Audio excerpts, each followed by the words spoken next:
10:30 যখন যাবে বেজে, নাবার জন্যে করব না তো তারা। ছাতা একটা ঘাড়ি করে নিয়ে চটি পায়ে বেরিয়ে আসবো পাড়া।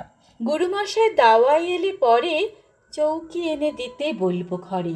তিনি যদি বলেন, খোকা দেরি হচ্ছে, স্লেট কোথা, বসে পড়া করো, আমি বলবো, খোকা তো আর নেই, হয়েছে যে বাবার মতো বড়।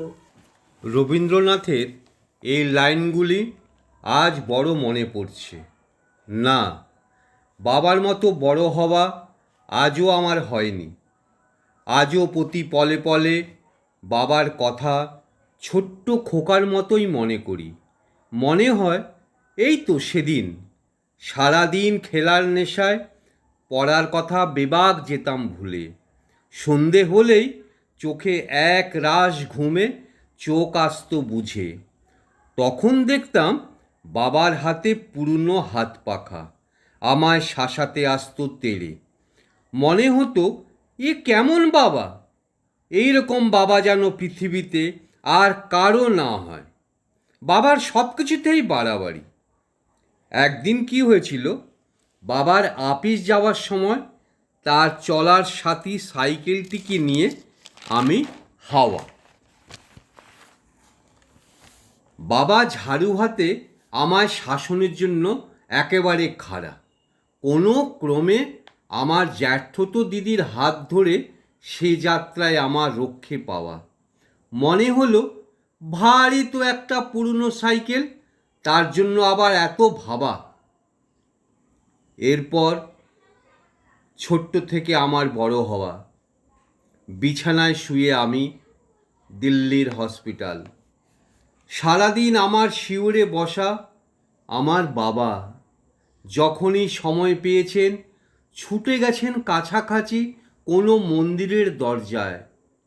আকুল পিতার বিলাপ, ফিরিয়ে দাও সন্তানকে।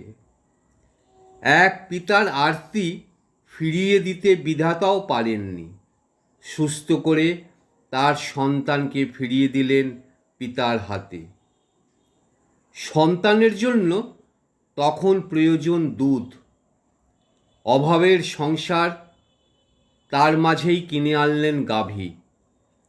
ঈশ্বর রূপে পিতার স্নেহে ধীরে ধীরে আমি সুস্থ হলাম। এখনও যখন সংসারে বিভিন্ন দায়িত্বে মাঝে মাঝে অস্থির হয়ে উঠি, তখন মনে হয় যদি বাবা থাকতো পাশে।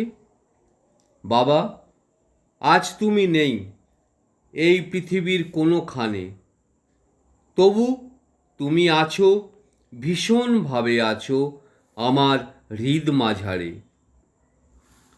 মায়েদের নিয়ে বিভিন্ন কবিতা, গল্প লেখা হয়।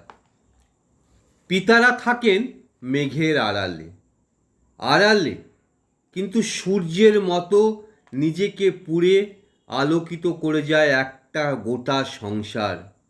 কখনো শাসন, কখনো স্নেহ, আবার কখনো ভালোবাসা দিয়ে টিকিয়ে রাখে তার তৈরি করা সংসারটা। আজ আমি নিজে দুই পুত্রের বাবা, তাই বুঝতে পারি বাবা হওয়ার সঙ্গে থাকে কত দায়িত্ব।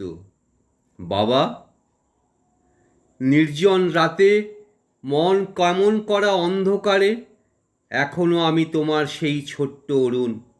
যেখানেই থেকো ভালো থেকো বাবা।